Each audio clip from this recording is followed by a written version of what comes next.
Welcome back. We're going to continue now with the latest on the situation that's unfolding in Ukraine, where at least one child has been killed in the latest fighting. We're also hearing warnings from Russia, by the way, that it will take action if its assets are sold in the ongoing battle. Now, this fighting, next year in February, it'll be 2 years since the war began back in 2021.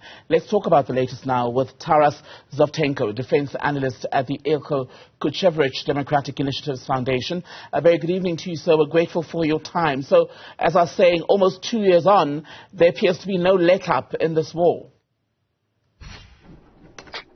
Yes, unfortunately it is. What we are seeing right now is that Russian Federation is trying to push forward amid the presidential elections that are coming in Moscow the next year in March, and evidently Russian commanders are now fulfilling not so much military goals as the political and pre-election goals of Russia's President Putin.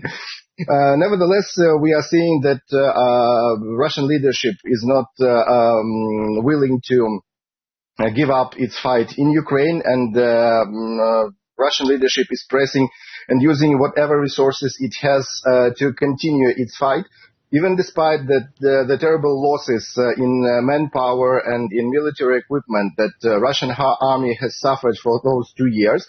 But apparently the Putin's regime is trying to make this war a centerpiece of the new presidential election campaign.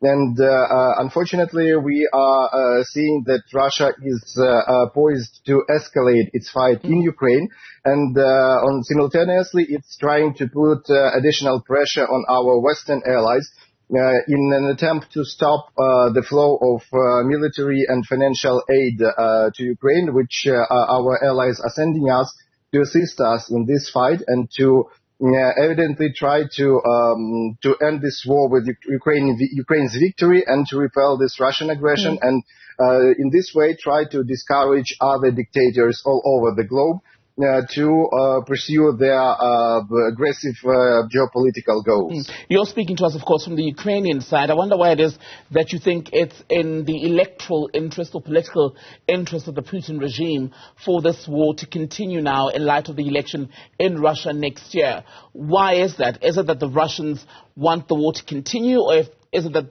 the Russian population wants it basically to get to a point where the Russians get victory and it can all come to an end?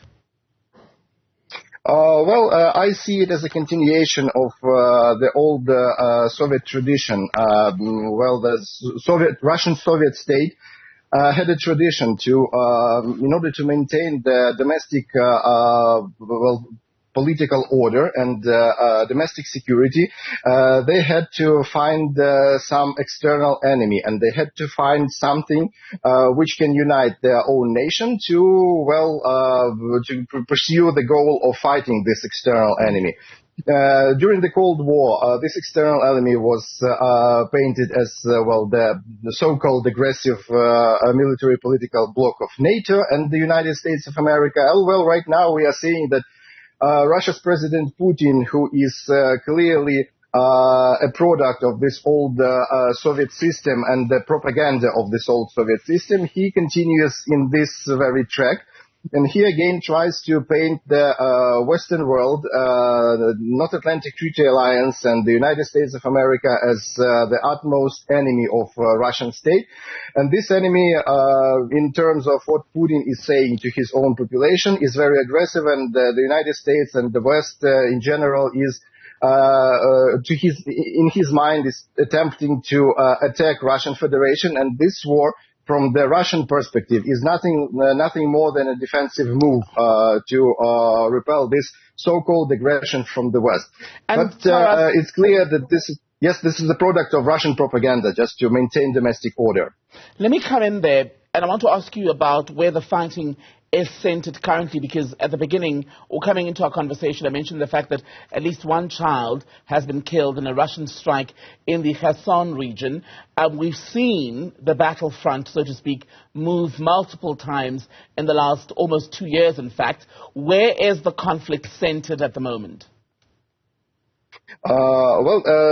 Ukrainian forces have pushed forward a little bit and gained tactical advantage in the southern sector of the front, which is more than 2,000 kilometers long.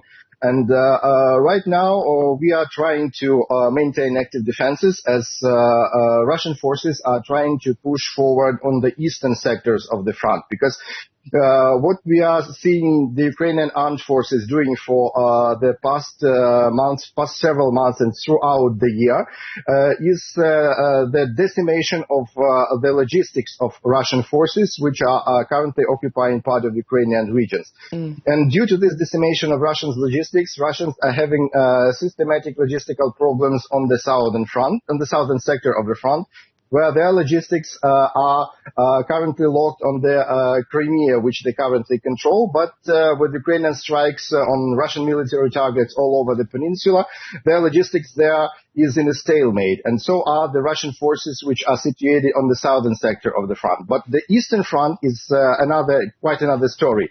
There is a huge, very long land border with the Russian Federation, and their Russian commanders have many options to tune their logistics and to try to react to the Ukrainian forces' strikes on these logistics. So naturally, Russians are trying to push their forces and amass their forces first of all, on the eastern sectors of the front.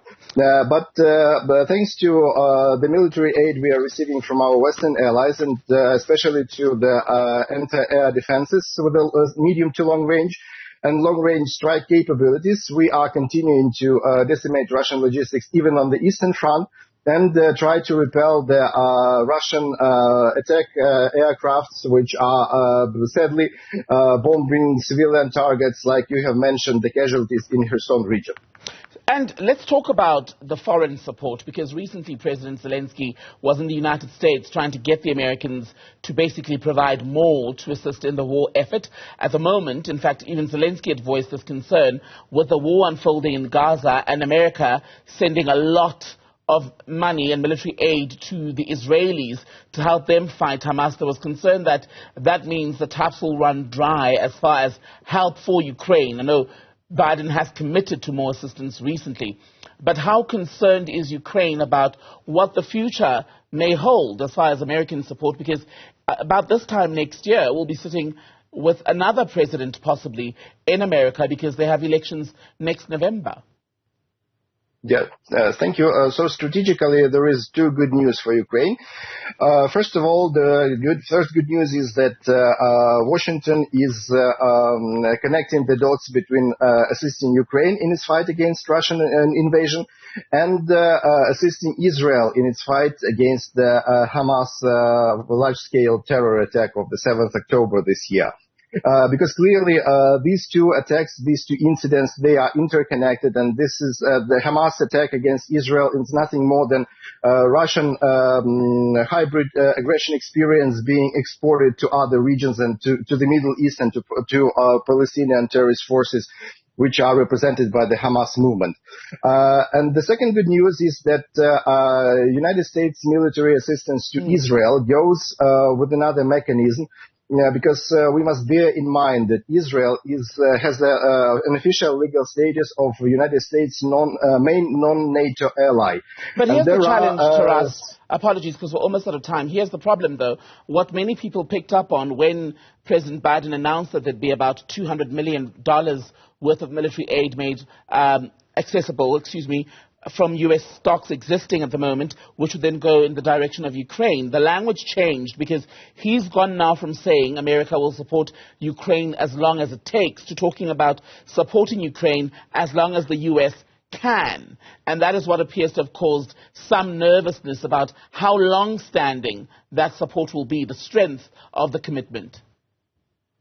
Yes, indeed. Unfortunately, it's not the question of the money, because the resources the United States possess are more than enough to assist both Ukraine and Israel simultaneously. But what we are seeing right now are the domestic political debates between the Republicans and the Democrats, and these debates are largely locked on, again, the coming presidential elections in the United States. And the main challenge here is the dragging on time, because time is of the essence here, and time is a very crucial resource, even more crucial than money eventually. And so right now everything depends upon how quickly Republicans and Democrats in Washington would decide their negotiations end, and they decide their mutual position on moving forward with this new budget of assistance for Ukraine and for Israel in 2024. Taras Zhovtenko, good to speak to you, defense analyst at the Ilko Kucheriv Democratic Initiatives Foundation. Thank you for your time tonight.